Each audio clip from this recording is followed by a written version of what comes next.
Halo Bunda, selamat datang di channelnya si Bocil Rafka.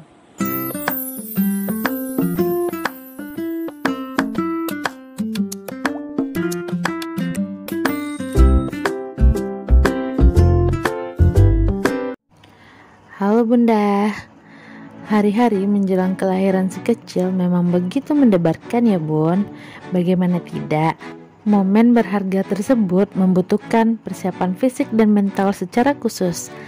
Apalagi persalinan bisa terjadi kapan saja sejak minggu ke-37 di akhir masa kehamilan.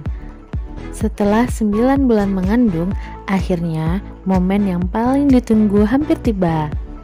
Selain mempersiapkan mental dan fisik, Bunda juga perlu mempersiapkan perlengkapan khusus yang harus dibawa pada saat persalinan nanti. Nah, hari ini si Bocil Rafka akan berbagi tips seputar perlengkapan Bunda melahirkan yang wajib dibawa saat proses persalinan. Persiapan persalinan perlu dilakukan sejak memasuki usia kehamilan 36 minggu, terutama bagi Bunda yang tidak ditentukan tanggal persalinan secara khusus. Perlengkapan yang wajib dibawa saat persalinan adalah: yang pertama, buku catatan kehamilan dan bersalin. Buku catatan kehamilan sangat penting untuk dibawa sebagai panduan dokter untuk membantu catatan riwayat kesehatan atau rekam medis Bunda. Buku ini juga berguna bagi dokter untuk menentukan tindakan apa yang dibutuhkan Bunda saat persalinan. Yang kedua, dokumen penting. Dokumen penting jangan sampai ketinggalan ya Bun. Bunda harus memastikan agar dokumen yang dibutuhkan saat melahirkan sudah siap dan ada di dalam tas Bunda.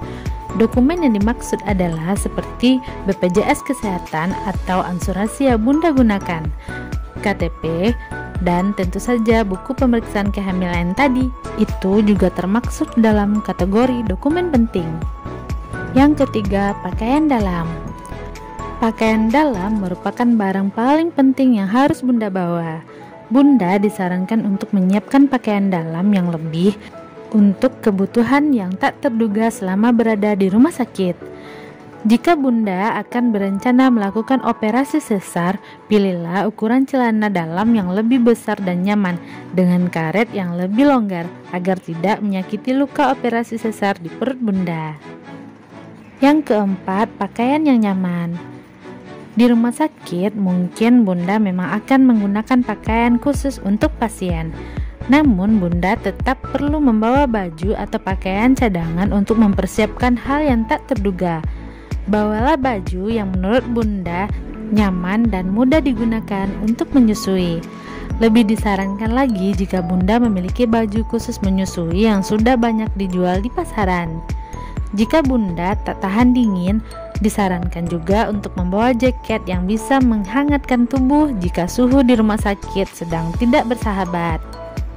Yang kelima, ikat rambut. Menekan sakitnya kontraksi saat persalinan dapat membuat keringat mengalir deras. Rambut panjang yang terurai tentu akan sangat mengganggu. Bawalah beberapa ikat rambut untuk merapikan rambut Bunda yang mengganggu kenyamanan dan membuat keringat semakin mengalir deras karena kegerahan. Yang keenam, bantal cadangan. Bantal-bantal tambahan yang Bunda bawa dari rumah akan sangat berguna untuk membantu tubuh Bunda lebih rileks dan nyaman saat beristirahat di kasur rumah sakit. Bantal juga membantu Bunda untuk menopang bayi saat menyusui. Yang ketujuh, breastpad.